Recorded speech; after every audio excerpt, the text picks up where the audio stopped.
Hello friends, let's enjoy study with Pawan channel में आपका स्वागत है। आज मैं लेकर आया हूँ क्लास 7 का हिस्ट्री का चैप्टर नंबर 8 क्षेत्रीय संस्कृतियों का उत्कर्ष। देखिए, मैं इस वीडियो में केवल उन्हीं पॉइंट्स को हाईलाइट करके बता रहा हूँ जो केवल किसी भी कॉम्पिटिटिव एग्जाम के पर्सपेक्टिव से बहुत ही ज़्यादा इंपॉर्टेंट है, चाहे वो बीपीएससी ट्री का एग्ज़ाम हो, एसएससी का एग्ज़ाम हो, या फिर बीएसएससी का एग्ज़ाम हो, रेलवे का कोई या अदर कोई भी कॉम्पिटिटिव एग्ज़ाम हो। तो आइए स्टार्ट करते हैं अपने इस इम्पोर्टेंट चैप्टर को।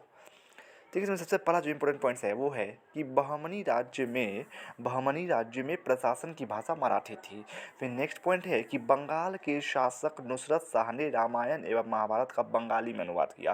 काफ़ी ज़्यादा इंपॉर्टेंट पॉइंट्स क्वेश्चन है ये कि बंगाल के शासक नुसरत शाह ने रामायण और महाभारत का बंगाली में अनुवाद किया था। फिर नेक्स्ट पॉइंट है कि उर्दू भाषा की लिपि फारसी है। हिंदी भाषा की आप ज़रूर कमेंट्स में हमें बताइएगा कि हिंदी भाषा की लिपि क्या है। उर्दू भाषा की लिपि फारसी है और हिंदी भाषा की लिपि क्या है, मुझे कमेंट में ज़रूर बताइएगा। फिर नेक्स्ट पॉइंट पे चलते हैं कि अमीर खुसरो ने उर्दू भाषा को रेख्ता या हिंदवी नाम दिया था। अमीर खुसरो ने उर्दू भाषा को रेख्ता एवं हिंदवी नाम दिया था। फिर ये नेक्स्ट पॉइंट पे चलते हैं कि पद्मावत मल्लिक मोहम्मद जैसी द्वारा हिंदी भाषा में रचित पुस्तक है। पद्मावत जो है वो मल्लिक मोहम्मद जैसी द्वारा हिंदी भाषा में रचित पुस्तक है।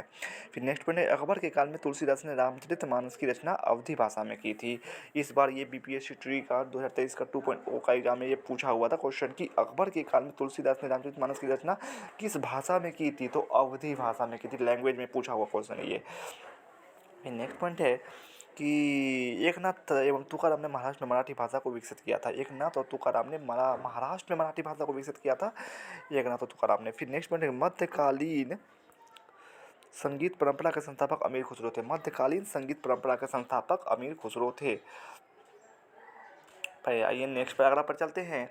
आइए याद करें वस्तुनिष्ठ प्रश्न। देखिए, उर्दू की उत्पत्ति किस शताब्दी में हुई थी, तो उर्दू की उत्पत्ति 11वीं शताब्दी में हुई थी। फिर दूसरा क्वेश्चन है कि उर्दू का शाब्दिक अर्थ क्या है, तो उर्दू का शाब्दिक अर्थ घर है, घर।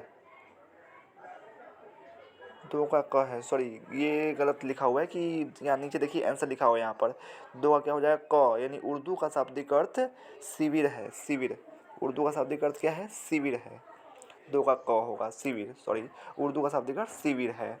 फिर ईरानी सिंधु को क्या कहते थे, ईरानी सिंधु को हिंदू कहते थे। फिर नेक्स्ट पॉइंट है, चौथा क्वेश्चन कि अकबर के नवरत्न में इनमें से कौन थे, तो अकबर के नवरत्न में कौन शामिल थे, तो अब्दुल रहीम खान ए खाना।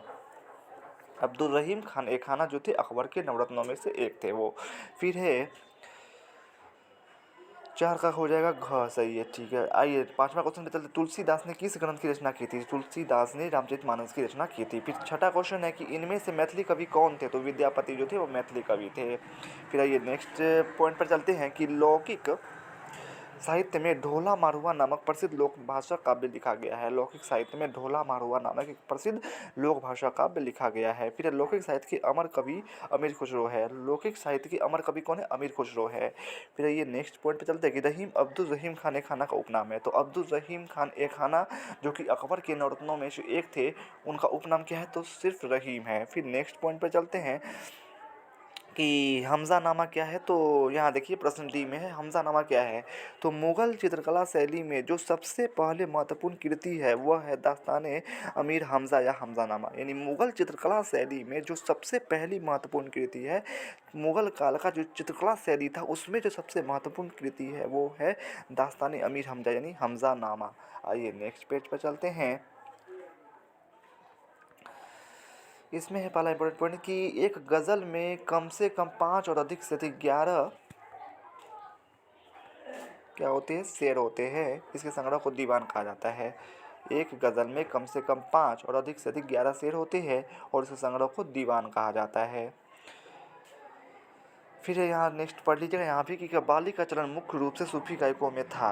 कव्वाली गाते हुए गायक भक्तिमय हो जाता था और गाते गाते भी झूमने नाचने लग जाते थे। फिर सूरदास ने ब्रज भाषा में कृष्ण के बाल रूप का विशद वर्णन किया है, तो सूरदास ने ब्रज भाषा में कृष्ण के बाल रूप का विशद वर्णन किया है। फिर आइए नीचे वस्तुनिष्ठ प्रश्न पर आते हैं। इसमें पहला क्वेश्चन है कि हर 2-3 किलोमीटर पर बदल जाता है क्या, ख एवं ग, यानी ख में पानी का स्तर और ग में पानी का स्वाद। ये बदल जाता है। फिर आइए दूसरा क्वेश्चन पे कि गुप्तों के विघटन के परिणामस्वरूप क्षेत्रीय इकाइयों के अभ्युदय का सिलसिला कब से शुरू हुआ? तो गुप्तों के विघटन के परिणामस्वरूप क्षेत्रीय इकाइयों के अभ्युदय का जो सिलसिला है वो 6ठी शताब्दी से शुरू हुआ था। फिर तीसरा क्वेश्चन पे आइए कि भारत में उर्दू भाषा की उत्पत्ति एवं विकास किस शताब्दी से शुरू हुआ? तो भारत में उर्दू भाषा की उत्पत्ति एवं विकास जो है वो 11वीं शताब्दी से शुरू हुआ। अभी आपने देखा ये क्वेश्चन को। फिर है चौथा क्वेश्चन कि उर्दू भाषा में मिश्रित है, अरबी भी मिश्रित है, फारसी भी मिश्रित है और तुर्की भी, ये तीनों भाषा क्या है, मिश्रित है किसमें, उर्दू भाषा में। फिर पांचवा क्वेश्चन है कि तुलसीदास ने रामचरितमानस की रचना किस भाषा में की है? तो तुलसीदास ने रामचरितमानस की रचना अवधी भाषा में की। फिर आइए नेक्स्ट पैराग्राफ पर चलते हैं।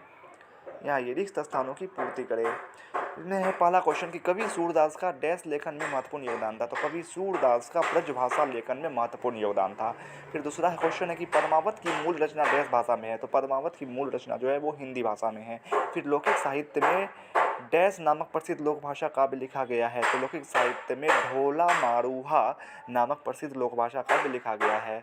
फिर अकबर के नवरत्नों में से एक डैश थे जो रहीम के उपनाम से प्रसिद्ध थे। तो अभी हमने पढ़ा कि अकबर के नवरत्नों में से एक अब्दुल रहीम खान एक खाना थे जिसका उपनाम क्या था, रहीम था। फिर पांचवा क्वेश्चन है कि डैश ने तुतिनामा नामक पुस्तक की रचना की है। तो जिया नकवी ने तुतिनामा नामक पुस्तक की रचना की है। तो वीडियो कैसा लगा कमेंट में जरूर बताइए। अगर अच्छा लगा तो प्लीज़ प्लीज़ प्लीज़ मेरे चैनल को सब्सक्राइब करें, शेयर करें, लाइक करें और हाँ बेल आइकन जरूर प्रेस कर दीजिएगा। बाकी मैं क्लास 6 का हिस्ट्री, ज्योग्राफी, सिविक्स और साइंस का जो भी इंपॉर्टेंट पॉइंट्स है उसका भी मैं वीडियो प्लेलिस्ट बनाकर अपने channel let's enjoy study with Pawan पर डाल चुका हूँ। आप वहाँ जाकर देख सकते हैं या फिर मैं उसका लिंक अपने डिस्क्रिप्शन बॉक्स में डाल दूँगा, वहाँ जाकर भी देख सकते हैं। बाकी क्लास 7 का हिस्ट्री का चैप्टर नंबर 1 to 7 तक का अब तक जितना वीडियो बनाया है उसका भी लिंक मैं अपने डिस्क्रिप्शन बॉक्स में डाल दूँगा, वहाँ जाकर देख सकते हैं। Thanks for watching and subscribe for more.